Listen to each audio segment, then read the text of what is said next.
Ahoy! Welcome to the season finale of Bottom of the Stream. That's exciting. It is, isn't it? Did you think we'd get here? No. Here we are. Well, when we started, we didn't know we were going to have a season finale. No, we didn't. That's true. So, yeah, this is episode 25 and it's the last episode in this season of Bottom of the Stream. I'm Nick. I'm Adam and we are the hosts of Bottom of the Stream, which is what you're listening to right now. Welcome on board. Welcome aboard. It's a stormy night on the stream boat. It's pissing it down outside. It's absolutely pissing it down. How are you this week? I'm very good. Yeah? Yeah. All good? Very good. Good. Glad to hear it. Been watching anything good this week? I have. Well, over the last week or so, yeah. So I've watched and finished season 3 of Glow. Oh, in a week? Yeah, in like 3-4 nights or something. That's impressive. Like that. They're only half an hour. Yeah, true. Maybe 10. It's a good show. I've not done season 3 yet, but... Well, I won't give hearing any good spoilers. things. No, please don't. But it's good. It's very good. Yeah? Good as the last 2 seasons? I don't think it quite hits the heights of season 2. Right, okay. But partly it's just, I think it is a question of time because there is a lot of characters and they try and give them all a bit of something to do.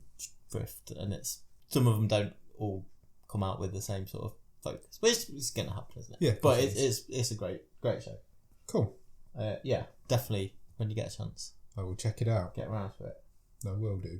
And that's the main thing, really. What about yourself? I'm still stuck on Unbreakable Kimmy Schmidt. Yes. It's your fault. Sent you down a wormhole. You've sent me down a wormhole. I'm now midway through season 3.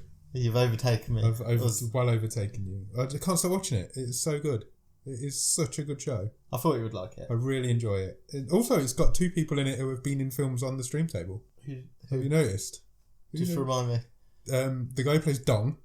Oh, right. Was in Wish Upon. Oh, is that the same guy? It's the same guy, And Amy Sedaris is in it, who is from the film we watched the other week.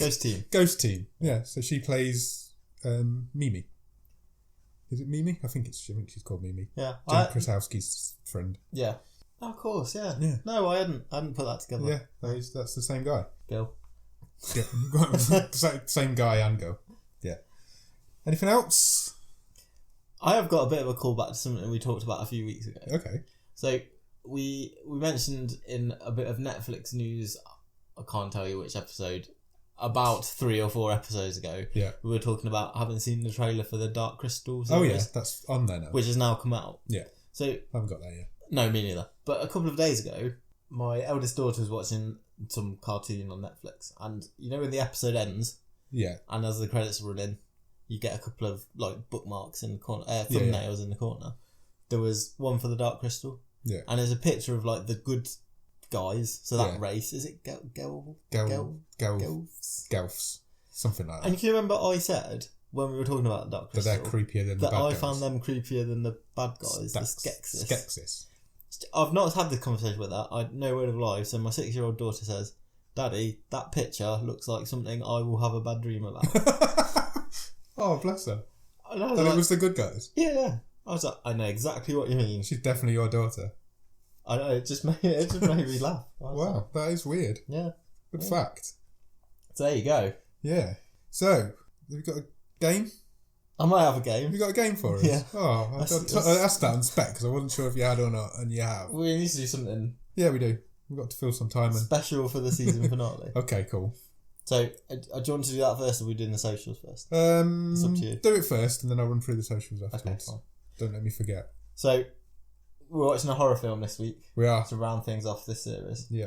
And as you are quite a fan of horrors. Love a good horror. And schlocky, rubbish B-movies. Yeah, so bad they're good. I'll take that. The horror movie genre is quite ripe for a good name of a film. Yeah, that's true. I like a pun name in a film, I do. So, I've got a game. Oh, I see what's coming. And I've called it Horror Film Name or Horror Film Lame. Oh, okay. So I've got 5 films. Yeah, I have to say if they're real or not. Yeah. Okay. I will read them one by one, the titles, and you can tell me if you think they are real or not. Go for it. So name or lame? Name or lame. Ready? Yep. First one. The Ginger Dead Man. I've heard of that, I think. I think that's real. It is real. Wow. Do you want the synopsis? Yes, please.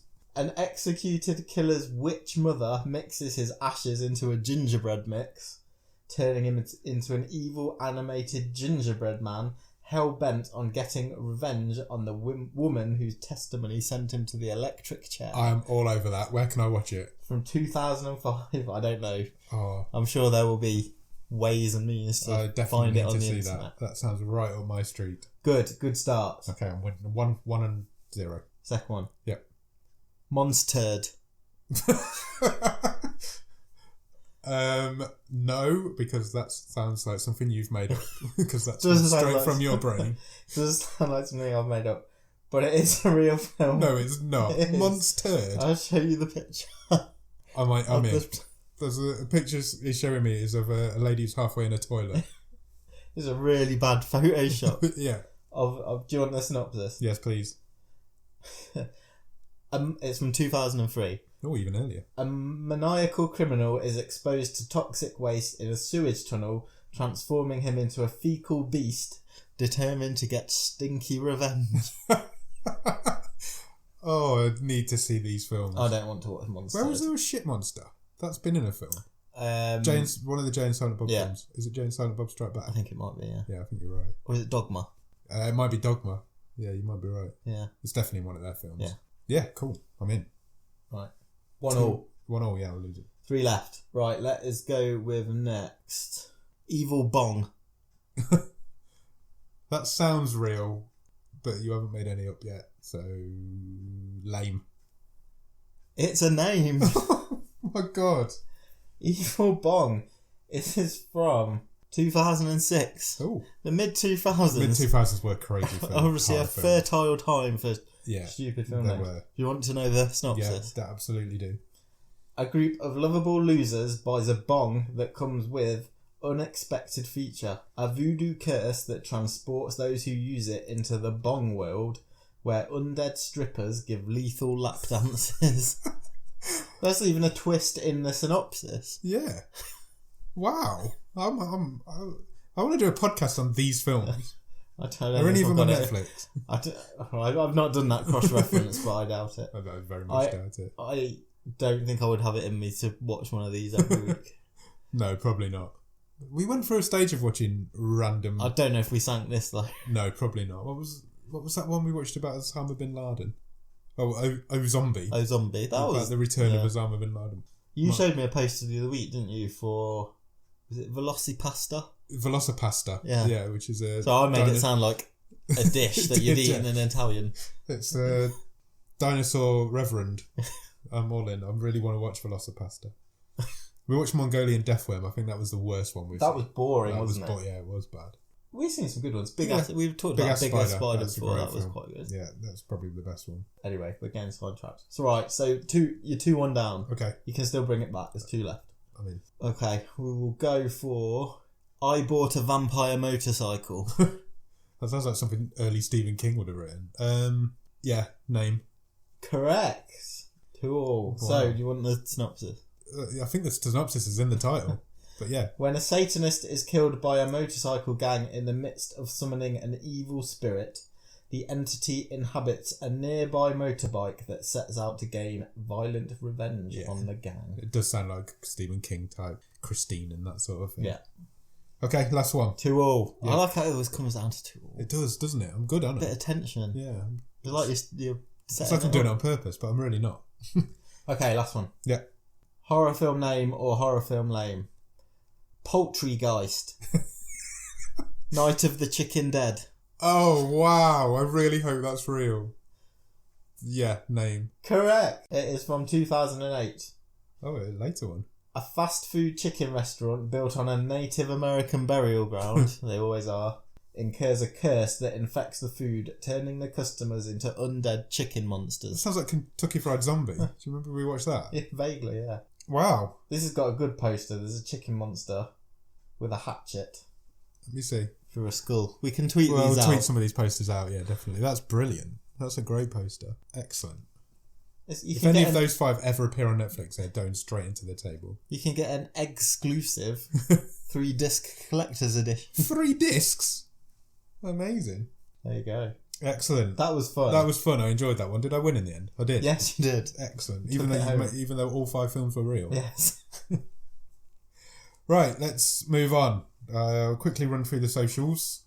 The Twitter is @BOTS_podcast. So is the Instagram.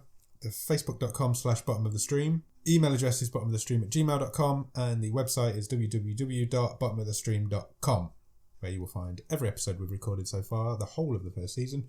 And the stream table by now will be complete. Yeah. By the time you hear this. Yeah, and then we'll have to figure out what we're going to do for the next stream table. We'll get into that next week. Yeah, definitely.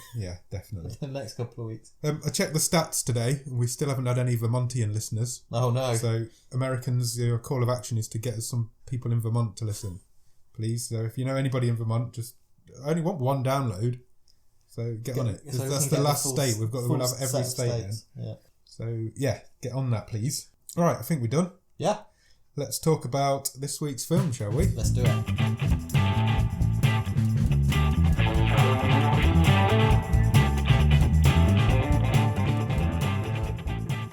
Okay, so this week we are talking about The Lazarus Effect, which is a 2015 horror movie. It is a 15. It's on for 1 hour and 23 minutes, and it's currently rated at 5.2 out of 10 on IMDb. That's a surprisingly high rating. It stars Olivia Wilde as Zoe, who you may well know from House. Yeah. That's probably what she's most famous for. Drinking Buddies, which we mentioned last week. I did mention that last week. Is she in that? Yeah. That's weird. Yeah. There's loads of coincidences in this podcast. Also stars Frank Duplass. Mark Duplass. Mark Duplass. As Frank. He's probably most famous for The League, which is a TV show about NFL fantasy football. Yeah. And he's also in a film called Safety Not Guaranteed. Oh, that's a great film. Which is a fucking wonderful film. It is really good. It's really confusing, but it is a really, really good film. And in Safety Not Guaranteed is also Jake Johnson. Yeah. Who was also in last week's film. Yeah. Weird. All these things keep coming up. Also stars Evan Peters as Clay, who is probably most famous for American Horror Story, but he's also Quicksilver in the new X-Men films. So he's the X-Men version of Quicksilver, isn't he? Not the Marvel version. Not the Marvel version, the X-Men version. Also stars Donald Glover. There's a lot of big names in this film. Yeah. Or names that became big. Yeah. So, this came out in 2015. Yes, it did. I, upon doing a bit of reading, found out that this was held on the shelf for a couple of years. Oh, really? Okay. And that makes sense, because a lot of them became quite famous. It makes me think it finally got off the shelf. Because of some of these people became a lot more famous. Yeah, I think you're right. Rounding out the cast are Sarah Bolger, and Ray Wise makes a cameo, who Ray Wise is in absolutely everything. Yeah.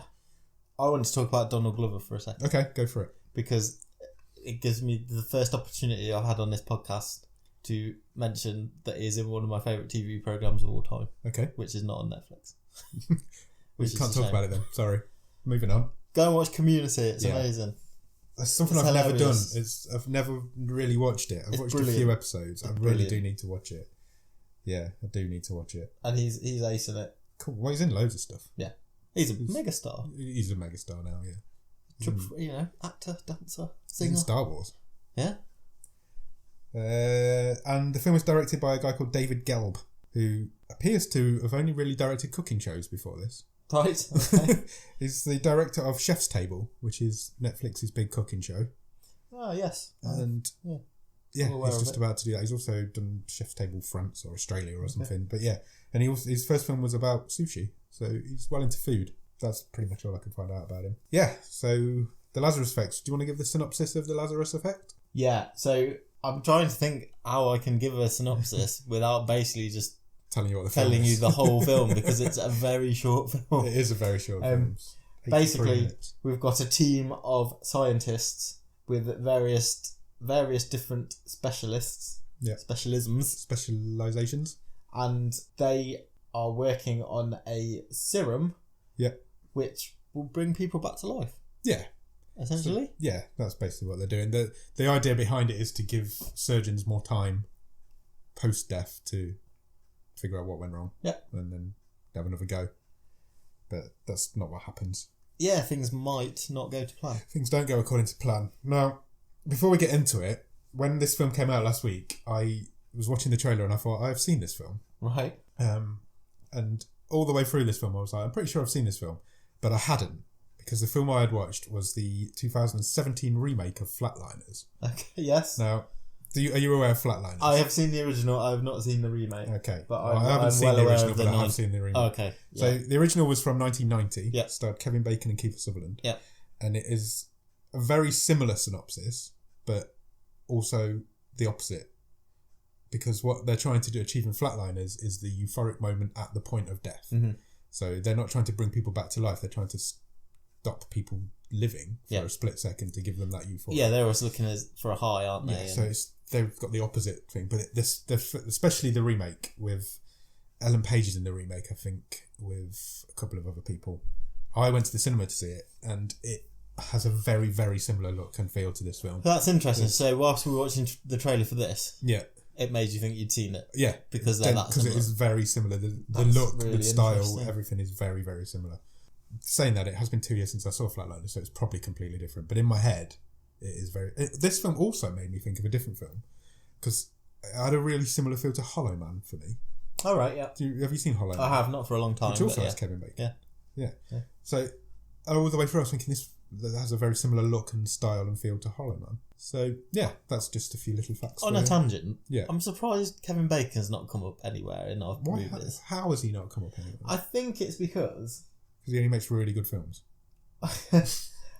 Well, he's always watchable. Yeah. I think it's because he doesn't do as much because he's just taking all that sweet money from all these mobile phone adverts. Yeah. That won't mean anything to anyone outside the UK. No, I don't think. Within the UK, he's very famous. But he's all over TV. Yeah, he does a lot of doing adverts. So he's probably how much money must they be paying him to make it? A lot. He's been doing it for a long time now as well. Yeah. I bet you're going on a good few years that he's been in those adverts. Easy work if you can get it, I guess. Sorry if I feel a bit distracted. I'm watching the laptop because we've got a new laptop and it seems to be juddering, but I think it's doing all right. We're gonna keep going. It's just. You sure you want to keep going? Yeah, I'm positive it's all right. Okay. The lines are going across as if I sound like I know what I'm talking about. I didn't sound like I know what I'm talking about. They're not lines. The sound waves. It's still going. Yeah, so we're all good. I think we're all good. Right, so yeah, let's get into the Lazarus Effect. We're nearly 20 minutes into the recording. We'll start talking about the film we're going to talk about. So the film starts with a really weirdly filmed scene of a pig. It's almost like CCTV, isn't it? Yeah, it's like close-up CCTV footage of a pig trying to be brought back on the side of a pig's head. Yeah, why it was filmed from that angle, I don't know. It was a bit weird. It took me ages to figure out what it even was. Yeah, me too. I was like, what am I looking at here? And then it wasn't clear. It does come back to life and it squeals briefly and then it cuts to credits and we're straight into the film. Yeah, and there's a load of just gloopy, crawling gunk. Yeah. I thought it was going to be a credit sequence, but it wasn't. No, it was just... there was no credits come up during. Was it just filling? It was just filling the time filling some time. So it was just like a minute in. CGI of like cells and... It looked like it was put there to have credits put over the top and somebody forgot to put the credits over the top. Yeah, I know what you mean. If you ask me for a one-word review of this film... Oh my goodness. I'm going to get so much better at this in the next season. My one-word review would be lazy, and that is the start of it in this film. Because it is a title sequence. It goes on for about 2 minutes. Yeah, but there's no titles. But there's no text. Yeah. It's really weird. It is really weird. We go into the film and we get a bit of a brief backstory on the creation of the Lazarus... They call it the Lazarus serum.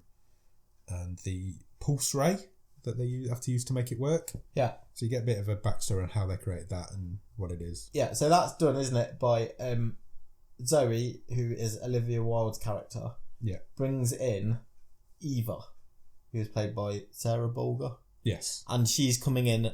Eva is coming in to film... Yeah, she's like a documentarian. I keep making a word.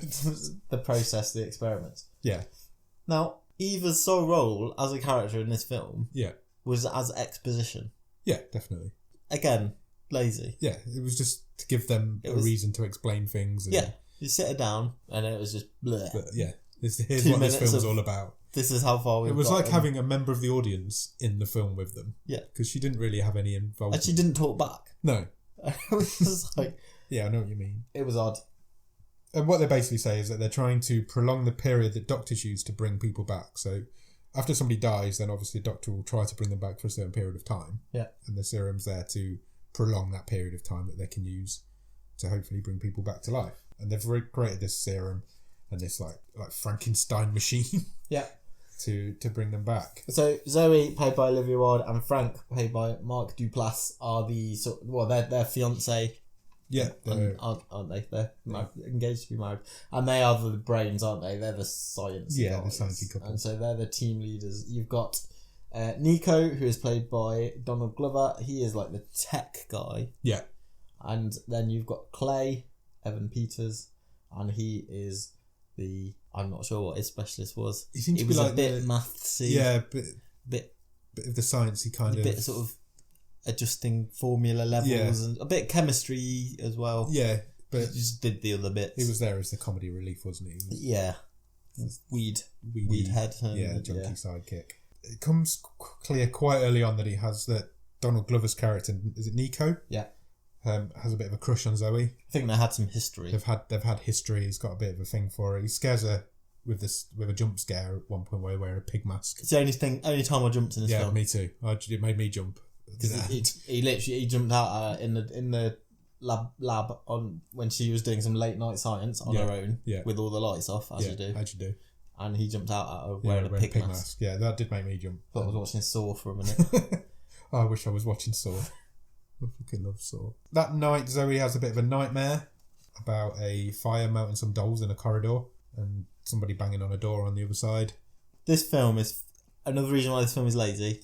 It is full of so many horror stereotypes. We're a few minutes in and we've already seen working on your own with no lights on in a laboratory for no reason. Yeah. Creepy dolls. Yeah. And burning corridors. Yeah. And 2 pig jump scenes. Yeah. Unbelievably lazy this film was. It's just I'm getting venom. I can hear venom in your voice. But it's no originality whatsoever. It's ripping off Flatliners. Yeah, there's a weird bit as well now because Clay, they're talking and then all of a sudden Clay has a breakthrough of what he thinks might make the thing work. Yeah. And they'll go, oh yeah, that probably work. And then it works. And yeah, so it just the sort of... Just does one little thing. They've obviously been trying to make this thing work for a very long time. So they go and test it on... This time they use a dog. So I went on doesthedogdie.com. Yeah, okay, good. From a few weeks ago. And yes, it does. But for the second time that I've used doesthedogdie.com, the dog comes back to life.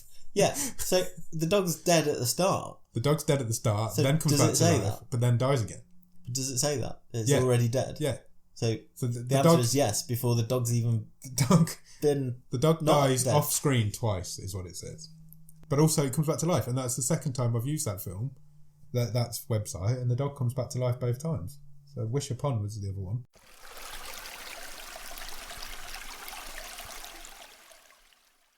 Yeah, so he has this breakthrough, and they've got this somewhere they've got a dead dog from. No idea. They've got in the lab. They've got loads of dead animals. Loads of dead animals just in drawers. Yeah. Yeah. As you do. Not like desk drawers. No. They're in a morgue. Mortuary drawers. Yeah, they're not in next to the Tipex. That would have been much more entertaining. Yeah, so they test it on the dog, but basically what they have to do is inject this serum into the animal, and then they kind of put a thing in its head. It's like a bolt in its head. And then Zoe has the job of pulling down this great big lever, which again on the wall is proper like Frankenstein. Yeah, that's exactly what it was. There's no reason for that. All of a sudden, you've got to crank this great big lever down to make the electricity come on. When it'd just be a switch or a computer program or anything. Yeah. So she cranks this electric pulse down. Dr. Frank says, "Oh, let's see if it works," and it doesn't work to start with. No. They're running all these tests on the dog, on the animal. Donald Glover gets right up in its face for some reason, and suddenly the dog wakes up and everybody shits themselves. So they have a bit... Well, also they notice that the dog had cataracts, and that's also gone, they can't explain. So they give it a name straight away. No messing around. No messing around. They're like, right, I think it's still on the table. Yeah, I think it is. It's still on his lap. Yeah. And they call it Rocky. Yeah, and they decide... He's made a good comeback. Yeah, and they also decide they're just going to take it home. Oh, we'll have that. Yeah. Free dog. Yeah, it's not weird. Everybody's happy. Free dog. So they break out some champagne and they celebrate and they go home. The dog has no interest in food. No, it looks sad. Clearly, good dog acting. It's a nice looking dog. Yeah. It's a cute little doggo. They think he's in shock. Then there's a really creepy dog scene. Yeah. Because Zoe's asleep in bed. Yeah. In the most ridiculous position ever.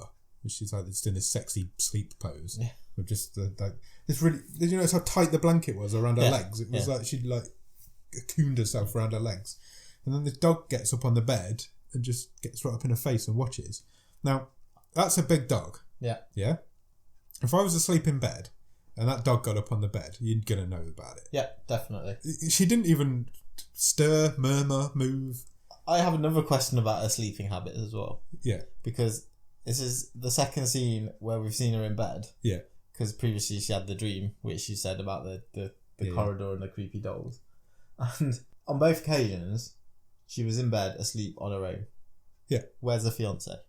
Yeah. Doing nighttime science in the dark somewhere, I imagine. What? I don't know. They didn't even look like they lived together.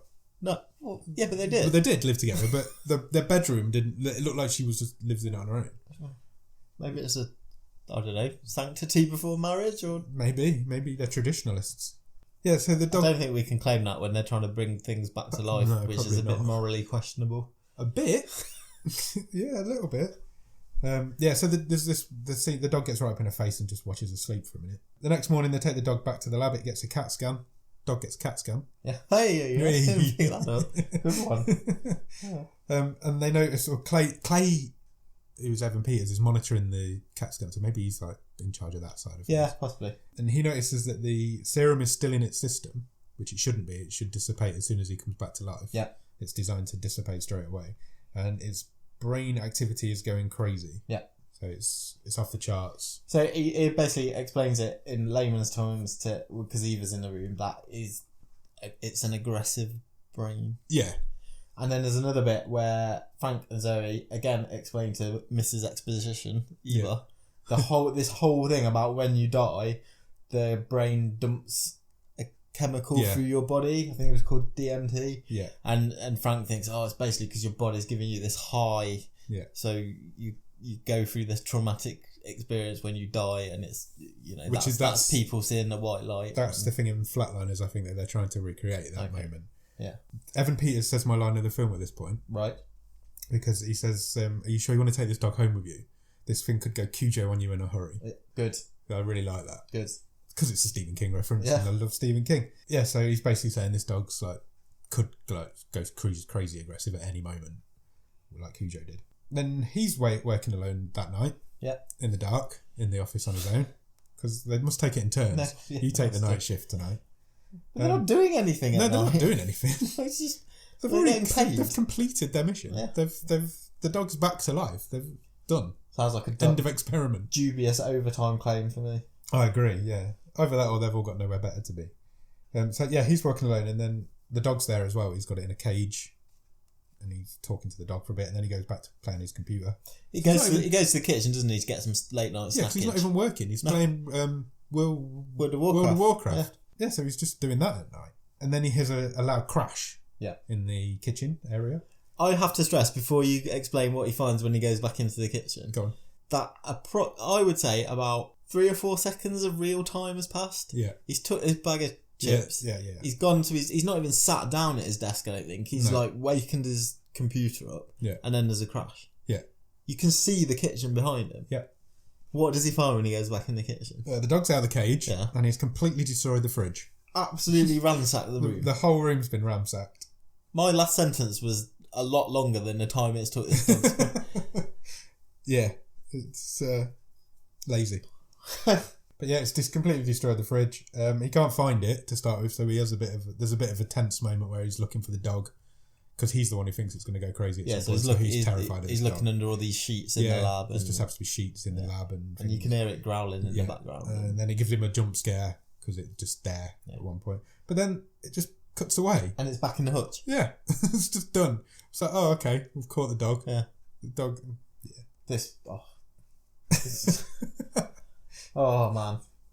I think this is up there for one of the worst things we've seen in terms of continuity. Yeah, and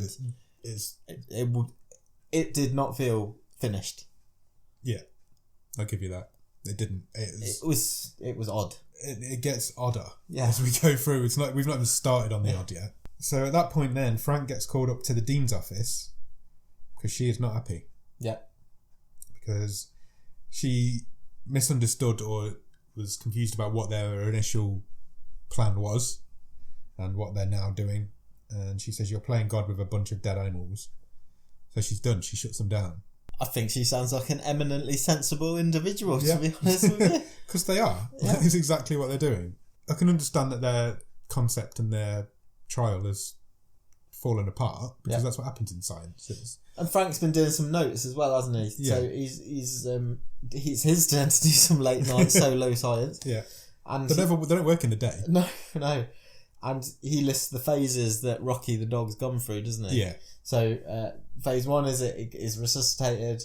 Then the serum hangs around in the bloodstream in phase 2.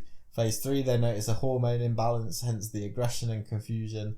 And now, when they scan him, they've noticed that his brain keeps switching on and creating new neural pathways. It made me laugh that bit because he went through phase 1, phase 2, phase 3, and they were like, "Oh, I guess this is phase 4." Yeah. Well, yeah, that would come after phase 3, mate.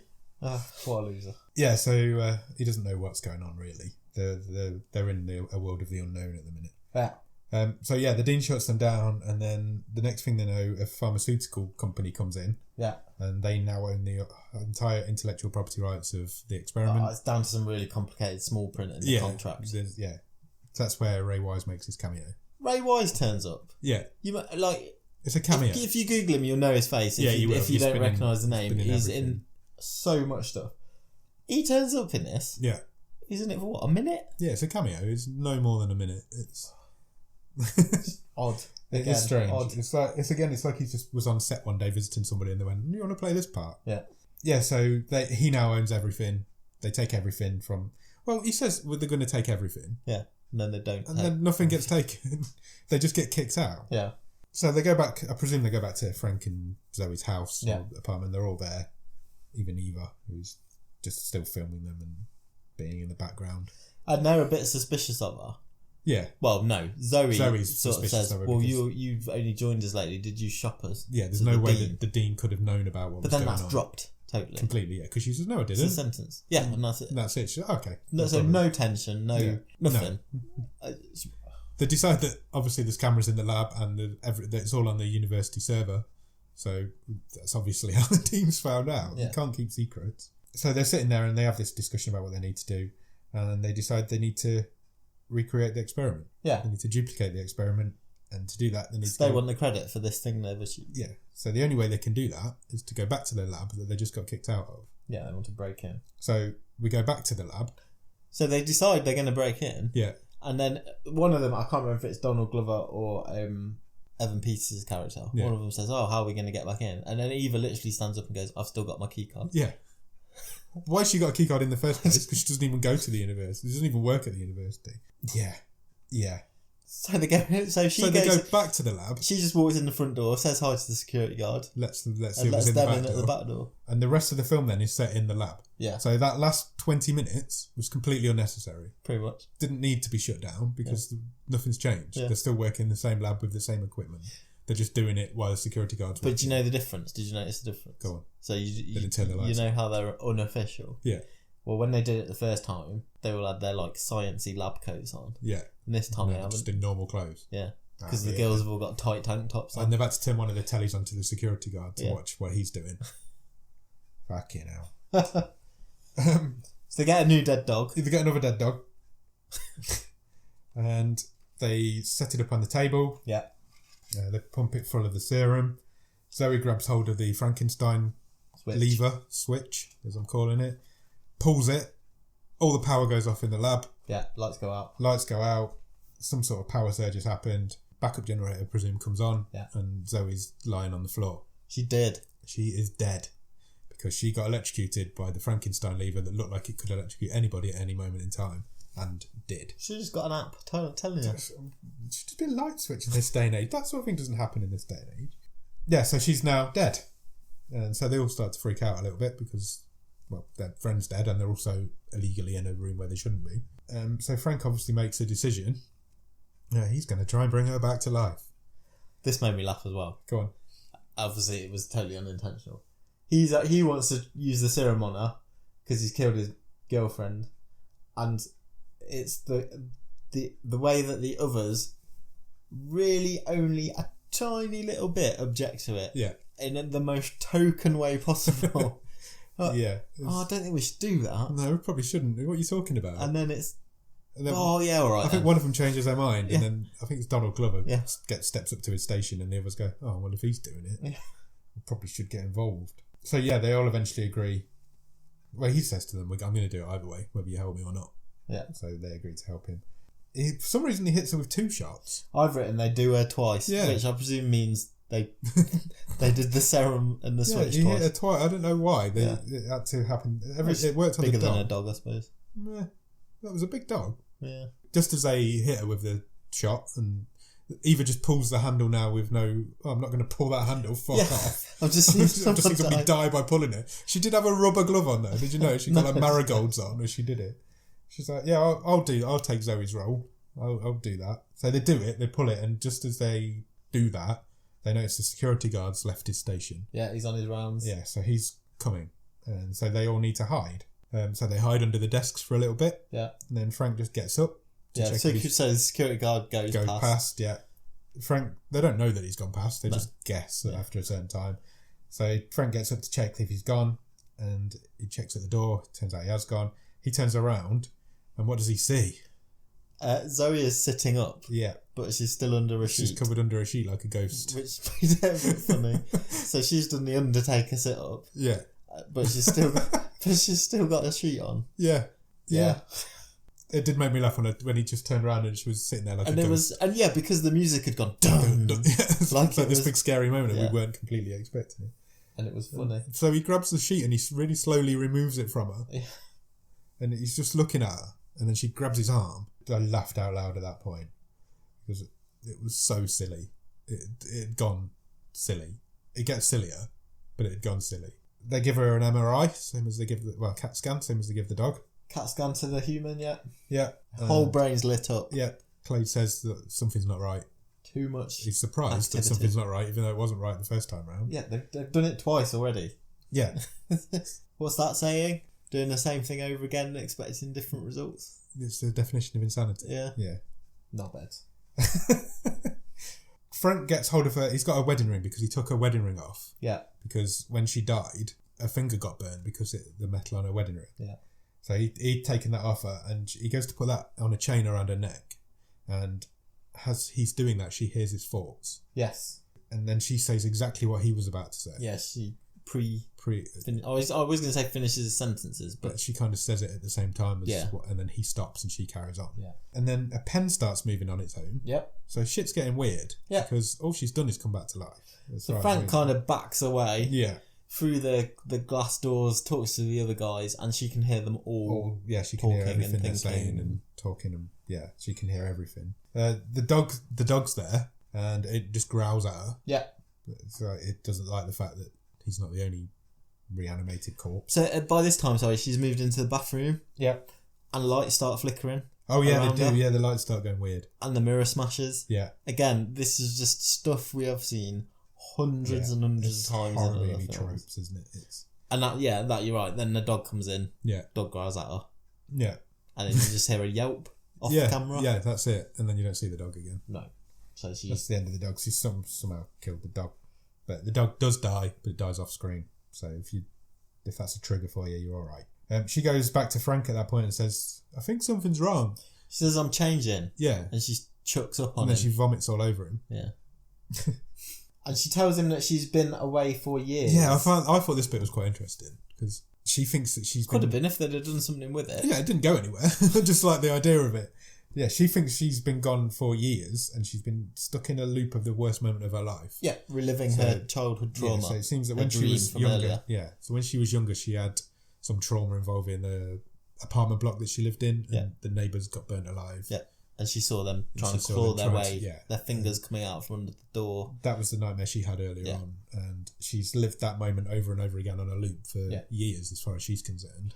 And she's holding something in her hand, isn't she? Yeah. But you don't see what it is. Yeah. And they're like screaming for help. Yeah, in the dream. Yeah. And then Frank says to her, "You were only gone for a few minutes. Yeah. An hour at most." Yeah. It was nowhere near an hour. No. That's like... Unless that security guard's really slow walking around that building. Yeah, an hour's like 75% of this film. Frank says, "You're here now. You are fine." And I've just written, "She's not fine, Frank." No, she's definitely not fine. As we're about to find out. Just after that, Eva's... Is it Eva or Ava? Eva. I think they switch. Do you really? In the film as to what they call her. Wow, that's interesting. I've written Ava here. In the cast list, it's Eva. It is, yeah, you're right. I have written Ava there. Maybe. That's maybe something we need to check. Yeah. Are you going to go and rewatch it? No. She falls asleep at that point. I can't remember where she is, but she's asleep, and then she has the nightmare. Yeah, she has Zoe's nightmare. She has Zoe's nightmare. They've given Zoe a downer, haven't they, to sort of get her to go to sleep. Yeah. So she's asleep on the couch. Out of it, yeah. She wakes up and she freaks out when she wakes up because she's having this horrible nightmare. Yeah. She's grabbed in the dream. Is she asleep on the floor? I think she's asleep on the floor in the lab. So in the dream, Eva is grabbed by one of the hands coming under the door. Yes, you're right. And that's what wakes her up. Yeah, and she goes and she freaks out and she tells Frank and the others what it was. And Frank's face drops because he obviously knows that story. And he knows that Zoe dreams about it. And she's still got a mark on her arm. Yeah. She's got a burny mark on her arm where the hand grabbed her. In real life. So something's definitely going astray. Frank calls her a liar. Yeah. And Clay explains to her that the serum seems to have unlocked the brain. Yeah. And that Zoe is evolving. Yeah, it has sped up evolution from millions of years to minutes. Obviously, as it does. They find out at that point then somebody's been accessing the cameras and has been watching them. So they need to leave. Do they leave? I don't think they do leave. I was confused as to some of these locations. Yeah. Because at times I thought they were back in the flat. Yeah. But they weren't. They were still in the lab because they had this like breakout area where there was a sofa in the kitchen. It was not clear. No, it was weird. It was not clear. Yeah, they decide they need to leave, and then in the next scene, Zoe's still asleep on the settee. Yeah. And she's having her nightmare again. Yeah. And all of a sudden, you notice that she's kind of lifting. It's focused right upon her face. Yeah, from above her. And the sofa seems to be getting further, as if she's like levitating above the bed now. Yeah. And then her eyes shoot open. Yeah. And they're all black. And then she screams, and then it cuts. So that's just a jump scene. Yeah. There's no reason for that to be there other than that. And at that point, the power goes out. Yeah. And they're locked in. Yes. Yeah, so they are still in the lab. Yeah. So they never do leave. Because they try and get out of the lift, don't they? And it's all... Yeah. The lift doors are shut, and so is the stair doors. And the lights have started flickering again. Yeah. So for the rest of this movie now, it's stroby flickering lights. Yeah. We're in proper horror movie cliche. Yeah, so Clay's the first one to find Zoe after all that's happened. No, Nico. So halfway through this film, I realised during my notes I'd written the wrong name down, so I am going to be... It's Donald Glover. Donald Glover's character. Nico. I am going to be getting that wrong a few times because I realised I'd written the wrong name a couple of times. Yeah, he finds her and he decides he needs to make her feel normal. Yeah. And she says, "You have no idea what you've done, but you will." Yeah. And then the lights go out again. She disappears, just vanishes.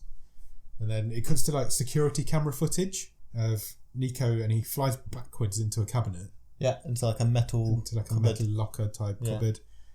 Doors slam on him, and then Zoe walks back out in front of it, and it starts crushing on its own, and then this blood starts trickling out the bottom of it. Yeah. So we're done. Donald Glover's done. Yeah. He's out of there. He's out of there. Got to go and win another few Grammys. Yeah. It was a weird way to die. It didn't even crush that hard. No. It was not like it crushed into nothing. I think it was probably the best death, though. Yeah, in this probably. Yeah, definitely better than the next one. So suddenly... Well, I say suddenly, but it seems to be morning. Yeah. When they're back in the breakout room and they realise Nico's not there. Yeah, they all start freaking out. Yeah. Yeah, they're all in the room. Even Zoe's in the room with them. Yeah. And Clay starts freaking out. He's like screaming at her, "I want to know what happened to Nico." And suddenly something flew down his throat, but I couldn't catch what it was. But it turned out it was his vape. because he's been vaping all the way through. So he's ahead of his time. I didn't think vaping in 2015 was a thing, but apparently it is. Yeah, so that flies down his throat and he starts choking on it, as you would do. Yeah. And it's a bit like that in Ghost Team when that paintball went down that guy's throat. That went down his mouth. So Frank gets the forceps. Yeah. Instead of giving him the Heimlich or anything like that, they lie him on the floor and stick their fingers down his mouth trying to get this thing out, and then he gets some tweezers or forceps and eventually pulls this vape out of his throat, but it's too late. Yeah. Just before he went down, Zoe winked at him as well, so that was creepy. Yeah, so the last thing he saw before he died was her winking at him. So Clay's gone, lights go out again. Yep. So it's total darkness. Yeah, powers go out again. Why would I keep saying powers? I don't know. Cut that bit. And it starts strobing. Lights start strobing. And when it kind of flashes back up, Zoe's back in the room with them. Yeah. And she has floated all the furniture around. Yeah, all the furniture. So she's made it all levitate. Lots of it as well. Yeah. Everything in the room. Yeah. And she's sort of standing in the middle of it, full on black-eyed, crazy hair. Almost like a demon. Yeah. Yeah. She's gone full on crazy. Batshit crazy. And she throws it at them, doesn't she? Yeah, with her mind. All the furniture. Yeah, so the lights... Go on. I was just going to say, did you know... I don't know if you noticed, but there's a lot of stuff here. So there's a sofa, chairs, table, food stuff, a load of science equipment. It's a full room worth of stuff. There's a lot of stuff floating, and then she throws her arms forward, throws all the furniture at Eva and Frank, who the only she left. But the sound that accompanies it is like a bottle smashing. Yeah, as if somebody just thrown a bottle out of a fridge or something. Yeah, I did notice that. It just really stuck out. Again, from what I was saying earlier about this feeling like it was just half finished. Yeah. Oh, it's just so bad. It's so bad.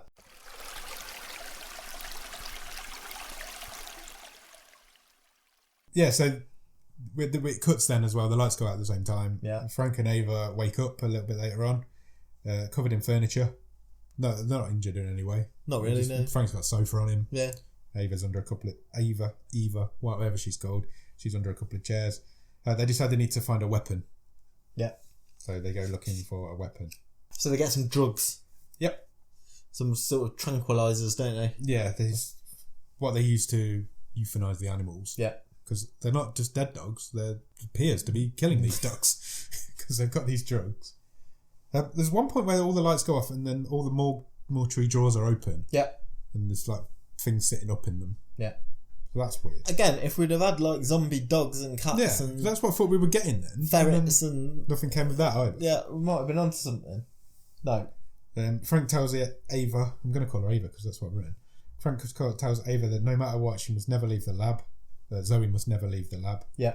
So he gives her this syringe of this... I can't remember what the drug it was. No, so they had a couple of syringes each, didn't they? Yeah, they had a couple each. So he gives her that and says, whatever happens to me, she can't possibly leave this lab. Yeah. So Frank goes after her. Yeah.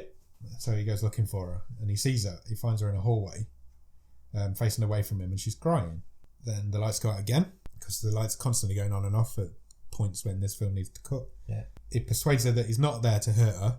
Or he tells her that he's not there to hurt her. Yeah, he gives her the old, I love you, I'm not going to hurt you. Yeah. We're all good. But obviously forgetting that she can read his mind. Yes. And she reads that he's just given Ava some drugs to kill her with. And he's got some himself. So she grabs his face and then just crushes his head. Yeah. With her hands. Yeah. Like Crush, yeah. the 90s wrestler. Yeah, she just... And his face just goes redder and redder and redder and... I was expecting his eyes to pop out and it to be really gory, but that didn't happen. It just kind of died. So that's the end of Frank. Yeah. We're down to just the two ladies. Yeah. And Zoe goes back to the lab and she does a bit of self-medication. Yeah. She tops herself up with another blast of the serum. She empties the bag of serum. Into herself. Yeah. So she's going super... Because obviously this has given her some sort of weird special powers. Yeah. And she wants more of them. There's a scene where Ava's preparing the syringes ready to take her down with. Yeah. She's wandering around in the dark with some opera music playing all of a sudden. Yeah, take us home. Yeah. I don't know if I've got it in me. Go on, let's do it. Okay, she stops the music. There's some opera music playing from somewhere. She stops it. As she turns around, Zoe's upside down in her face. Yeah. So just, that happened. And her veins have started to go a bit black as well since she's had this second load of gone weird. The serum. Then suddenly they're both in the burning hallway from Zoe's dream. Yes. And Eva realises that young child Zoe, who's in the dream, and has been holding something the whole time, which I think you're supposed to think is the key. Yes. And the whole childhood trauma was that she had the key. She had the key, and she couldn't help these people escape who were clawing at the door. Turns out it wasn't the key. No. She had a book of matches. Yeah. So Zoe had started the fire. Zoe's a psycho. Like Billy Joel. No, he didn't start the fire, did he? No, he didn't. Anyway, carry on. Yeah, so because she was a psycho child, obviously, but turned out all right into a nice scientist. Yeah, so, and Eva turns around and Zoe's there and she's all burny. Yeah. She's like Thanos has got her. Yeah. She's like, she's bits of her are flaking away and going off into the distance. Ava tells Kid Zoe to open the door. Yeah. Which she does. And as she opens the door, a big white light flashes. Yeah. And they're suddenly both in the lab. And Ava's injected the drug straight into Zoe's heart. Yeah. She's managed to stab her with these syringes. Yeah. Then she gets her with a follow-up shot to the neck. Yeah. So she falls to the floor saying she's sorry. Zoe does, yeah. And Ava darts her again with another syringe in the neck. Yeah. And then you think that's it. It's done. Fire department turn up. Again, literally a millisecond. Yeah. They've not even fallen to the floor and the firemen come running around the Who's corner. even called them? You're going why are they there? Yeah. Who's on fire? Nobody's on fire. Yeah. The dream's on fire. Yeah. So are they dream firemen? Well, yeah, I think they are. I think they must be. Yeah. But anyway, they turn up and one of them hugs Eva. Yeah. And says, and as she looks over the shoulder of the fireman, Zoe's gone. She notices that Zoe's gone. Eva's face drops and she pulls away from the fireman and Zoe's the fireman. Yeah. Oh no. And Zoe grabs Eva around the neck and snaps her neck. Then everyone's dead. You get a shot of them all lying in a row on the floor, dead, except for Frank. Frank's on the table. Yeah. Because Zoe gives Frank a blast of the serum. Well, she gives him her blood. So she's basically doing a blood transfusion. Yeah. She's giving him demon blood. She's giving him demon blood, and the very last shot of the film is him waking up and flying at the camera. Sequel. End of film. Finally. That film's on for 83 minutes, and... Yeah. I feel like we've just talked about it for 83 minutes. Yeah, I feel like we have. I'm going to put it out there, as a little standalone horror film, it isn't all bad. It's terrible. It's a terrible film. It is a terrible film. I know what you're saying. But as a little... I didn't hate watching it. No, not me. Because as a horror film, it's all right. It's the scary parts. It's an interesting concept. It's an interesting story. I'm not sure I agree with that. the concept's interesting. I got some enjoyment out of watching it because it was so bad. And it felt unfinished. Definitely. And I'm not sure how it...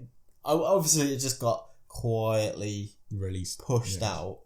It's got a cast because of the names in it. It's got a hell of a cast, and it is bad. It is really bad, but I can't say I hated watching it.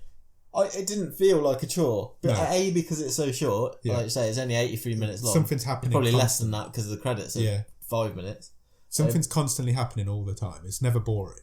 Yeah, and I think that's what you get from a horror film, isn't it? As long as it's never boring. It's not big, it's not clever, it's not funny, it's not really scary. It's not. There's a couple of jump scenes. But I didn't hate it. No. I know it's rubbish. For all the reasons I've talked about. I can't even really explain why I didn't hate it. I just didn't. But it was... Yeah, I wasn't sitting there hating it as I was watching it. No, nor was I. No, it's a weird one. The special effects were terrible as well. When Zoe came... At the end, when she started going all peely and burny, and even they looked half finished. It did, yeah.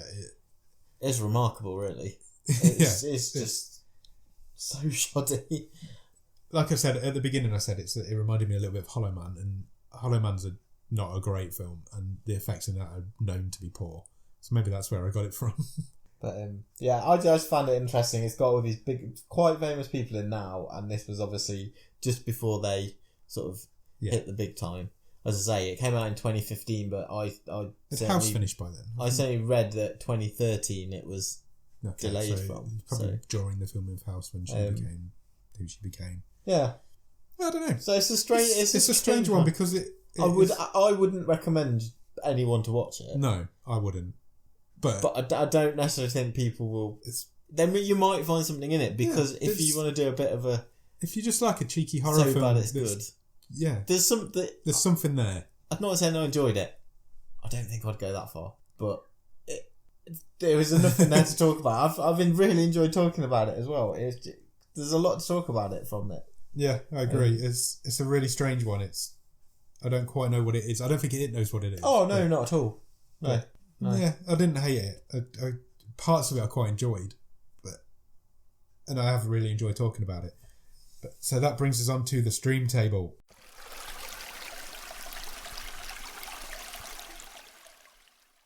Final film. This is the last film going into the stream table. Once this is in there, that's it. It's done. Locked down. Well, maybe. For historical purposes. Yeah. Season 1. So, where are we putting it? I have no idea. This comes back to that thing we've talked about before. Are you ranking on because you quite enjoyed watching it, or how good a film it is? I tend to go on. It's got to be a bit of both. I tend to look at films and think, would I watch this again over that? And I think that means I know where it goes. Okay. Because there's a point on this list where it stops, where I stop and think I quite enjoy films from this part upwards, and I would never watch the films from this part downwards again. Yeah. So I think I know where I'm going. I think it's got a big window. I think it does. Definitely I think you can argue it for you could make an argument for it in quite a few places on this film. It just depends, like I say, do you want to take that, actually, I quite enjoyed this because it was so bad? Yeah. Or, no, it's a really bad film, it's half finished. Yeah. Therefore, it goes somewhere completely different. So you can... I think there's a gap. You can go first. Like I've just said, there's a gap between, yes, I quite enjoyed this and I wouldn't be against watching it again, to no, I am not watching those films ever again. Okay. And that gap sits between I Am the Pretty Thing That Lives in the House and The Cured. Right, okay. So I would put it between those two films, personally. I enjoyed it much more than I enjoyed The Cured, much more than I enjoyed The Package. But if I had the choice between I Am the Pretty Thing That Lives in the House and this, I would watch I Am the Pretty Thing That Lives in the House again. Yeah. For me, it sits perfectly there. I think that's as high as you could possibly have it. I'm not putting it I just don't want it any higher. So that would be 16th. That would be 16th. And I think you make a fair argument. I Am the Pretty Thing is a better film. Yeah. All round. Wish Upon is a better film. Yeah. When It All, for me, is too high, but it's a better film. It's not too high.